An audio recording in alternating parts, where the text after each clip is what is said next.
Unit 7 Kutch and Devyani page number 80. આ જે વાર્તા છે કચ્છ અને દેવ્યાની બહુ જાણીતી છે. આદિ પર્વ મહાભારતનો જે પર્વ છે એમાંથી લેવામાં આવેલી છે. દાનવોના ગુરુ શુક્રાચાર્ય પાસે સંજીવની વિદ્યા હોય છે. આ વિદ્યા એવી હોય છે કે કોઈ પણ મૃત વ્યક્તિ હોય, જે વ્યક્તિનું મૃત્યુ થયું હોય, એને પાછો જીવિત કરી શકાય. હવે આ જે સંજીવની વિદ્યા એ દાનવના ગુરુ શુક્રાચાર્ય પાસે હોય છે, પણ દેવોમાંથી કોઈને આ વિદ્યા આવડતી નથી હોતી અને દેવોને એની બહુ જરૂર પડે છે. દેવોમાંથી કચ્છ જે બૃહસ્પતિનો છોકરો હોય છે એ આ કાર્ય કરવાનું નક્કી કરે છે અને નક્કી થાય છે કે કચ્છ શુક્રાચાર્ય પાસે જશે, એમનો શિષ્ય બનશે અને એમની પાસેથી સંજીવની વિદ્યા શીખીને આવશે.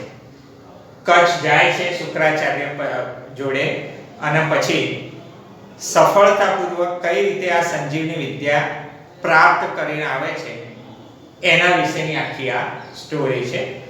આ વાર્તાની અંદર દેવ્યાનીનું પાત્ર પણ બહુ અગત્યનું છે. તો એનો દેવ્યાનીનો શું ફાળો છે આ વાર્તાની અંદર એ પણ આપણે જોઈશું. હવે દરેક જણા ધ્યાન આપો. Page number 80.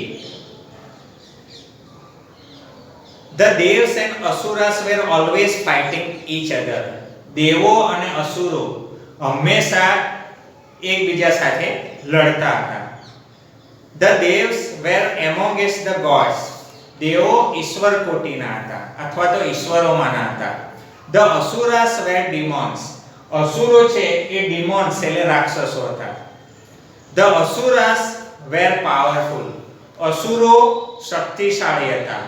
Capable of all kinds of wickedness. તમામ પ્રકારની દુષ્ટતા આચરવા સમર્થ હતા. Wickedness એટલે અધમતા, દુષ્ટતા. Some of them were great rulers.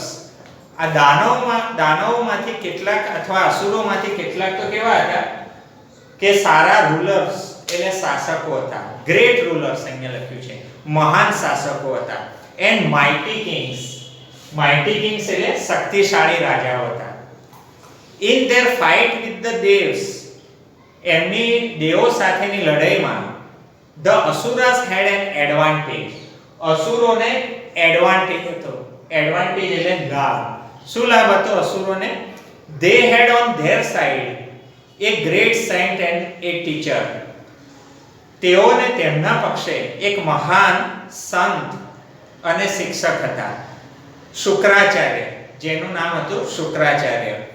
Who knew the mantra or magic formula. જે મંત્ર અથવા તો મેજિક ફોર્મ્યુલા એટલે જાદુઈ નુસ્ખો જાણતા હતા. For bringing dead people back to life. મૃત વ્યક્તિઓને અથવા મૃત માણસોને જીવિત કરી શકાય, પાછું જીવન આપી શકાય અથવા તો પુનર્જીવિત કરી શકાય. આ વિદ્યા એ જાણતા હતા. He restored to life many asuras. એમણે restored to life એટલે પુનર્જીવિત કર્યા. એમણે ઘણા બધા અસુરોને પુનર્જીવિત કર્યા. Who were killed in the battles against the devs. કે જેઓ બેટલ્સ એટલે લડાઈઓ, યુદ્ધો કે જેઓ દેવો સાથેની લડાઈમાં મૃત્યુ પામ્યા હોય. The devs did not have anybody who knew the mantra. દેવોમાંથી એવો કોઈ નહોતો કે જે મંત્ર જાણતો હોય. They went to their chief advisor. અને એટલા માટે દેવો શું કરે છે? એમના ચીફ એડવાઇઝર પાસે જાય છે. ચીફ એટલે મુખ્ય, એડવાઇઝર એટલે એડવાઇસ આપનારા, સલાહકાર. કોણ હોય છે? Brihaspati. And sought his help. અને એમની sought એટલે માગી, એમની મદદ માગી. બટ બૃહસ્પતિ said, પરંતુ બૃહસ્પતિએ કહ્યું, I do not know the science of giving life to the dead. હું મૃત વ્યક્તિઓને જીવિત કરી શકાય એવું વિજ્ઞાન જાણતો નથી. Only Shukracharya knows it. માત્ર શુક્રાચાર્ય તે જાણે છે. Somebody from your side. તમારા પક્ષમાંથી કોઈ should go to him. એની પાસે જવું જોઈએ. And stay with him. એની સાથે રોકાવું જોઈએ અથવા રહેવું જોઈએ એઝ એ સ્ટુડન્ટ વિદ્યાર્થી તરીકે એન્ડ લર્ન ધ સિક્રેટ અને રહસ્ય સિક્રેટ એટલે રહસ્ય શીખવું જોઈએ અથવા જાણવું જોઈએ. We have nobody with us to undertake such a difficult task. દેવો શું કહે છે હવે કે અમારામાંથી કોઈ એવું નથી કે જે આ ડિફિકલ્ટ ટાસ્ક એટલે અઘરા કાર્ય ને અંડરટેક એટલે પાર પાડી શકે. ટુ અંડરટેક એટલે પાર પાડવું, ડિફિકલ્ટ એટલે અઘરું, ટાસ્ક એટલે કાર્ય. બટ વી ફીલ પરંતુ અમને લાગે છે that your own son કે તમારો પોતાનો જ પુત્ર Kutch would be the best choice for this purpose. આ હેતુ માટે તમારો પોતાનો જ છોકરો કચ્છ એ ઉત્તમ પસંદગી રહેશે. Brihaspati thought for a while એટલે થોડો સમય. બૃહસ્પતિએ થોડો સમય વિચાર્યું and then said અને પછી કહ્યું yes let Kutch go. હા કચ્છને જવા દો. The Devas called Kutch. દેવોએ કચ્છને બોલાવ્યો and asked him અને એને પૂછ્યું if he could render them his service. જો સર્વિસ એટલે સેવા, જો એ એમને રેન્ડર એટલે આપવું એ સેવા આપી શકે છે કે નહીં એ એને પૂછી જોયું. કચ્છ સંમત થયો. they said દેવોએ કહ્યું go to શુક્રાચાર્ય, શુક્રાચાર્ય પાસે જા and be with him as his disciple અને એની સાથે તું શિષ્ય તરીકે રહે. ડિસાઇપલ એટલે શિષ્ય, એમનો શિષ્ય બનીને રહે. For as long as is necessary to learn the science of raising the dead.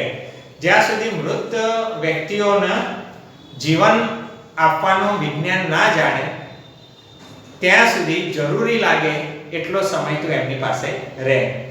Serve him એમની સેવા કર with all devotion પૂર્ણ સમર્પણ સાથે. Devotion એટલે સમર્પણ.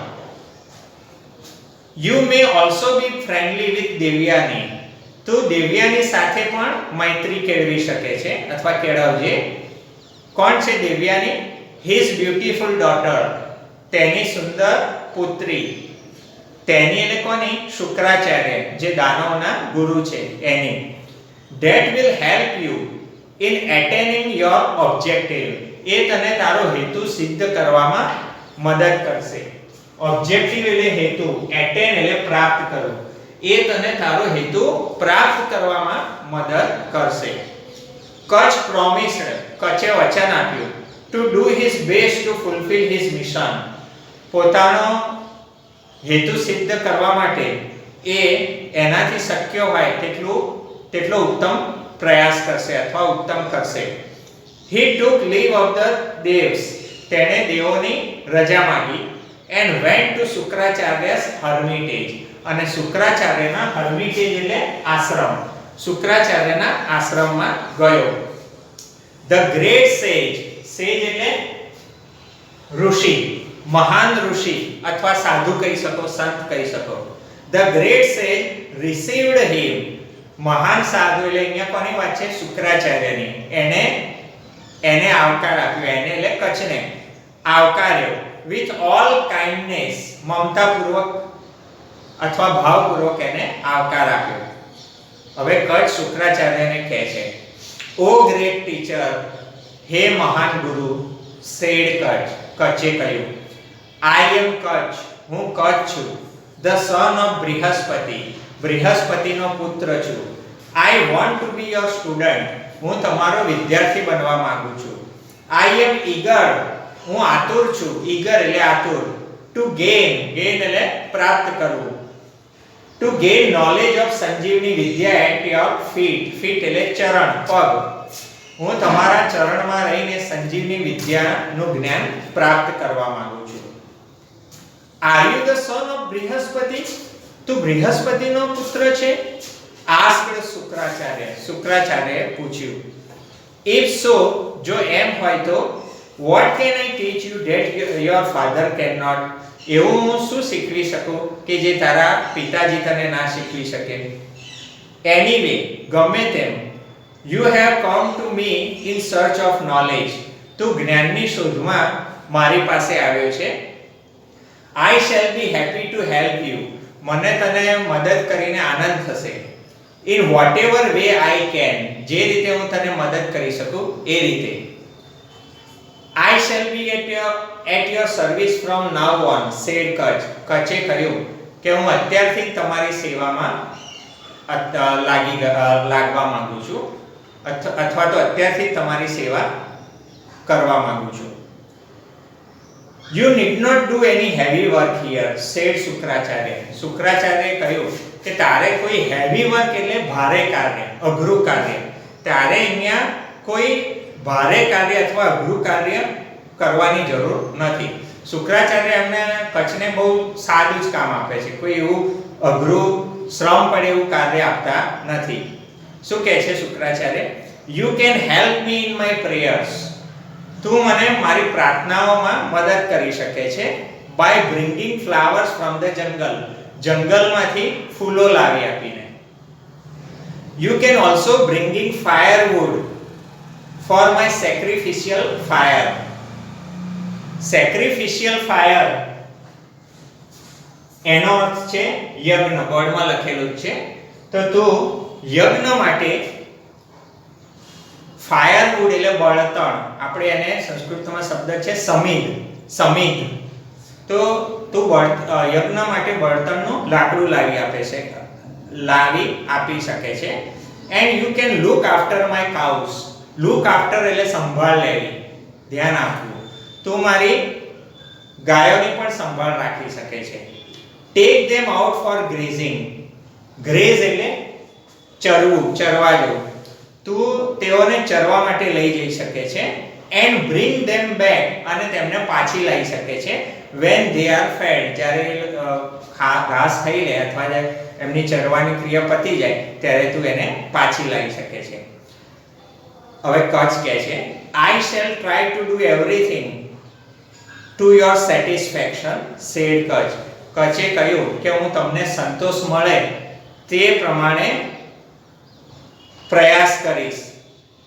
દરેક કાર્યમાં તમને સંતોષ મળે તે રીતે હું પ્રયાસ કરીશ. તો હું આશા રાખું કે આટલે સુધી તમને સમજાયું હશે. શબ્દો છે એ બરોબર પાકા કરજો. દાખલા તરીકે હર્મિટેજ એટલે આશ્રમ, સેજ એટલે ઋષિ, સેક્રિફિશિયલ ફાયર એટલે યજ્ઞ, ગ્રેસ ચરવું, સેટિસ્ફેક્શન એટલે સંતોષ. આ બાજુ પણ કેટલાક શબ્દો લખ્યા છે. તો શબ્દો સરસ રીતે પાકા કરી લેજો અને આ પાઠ તમને સમજાઈ જશે.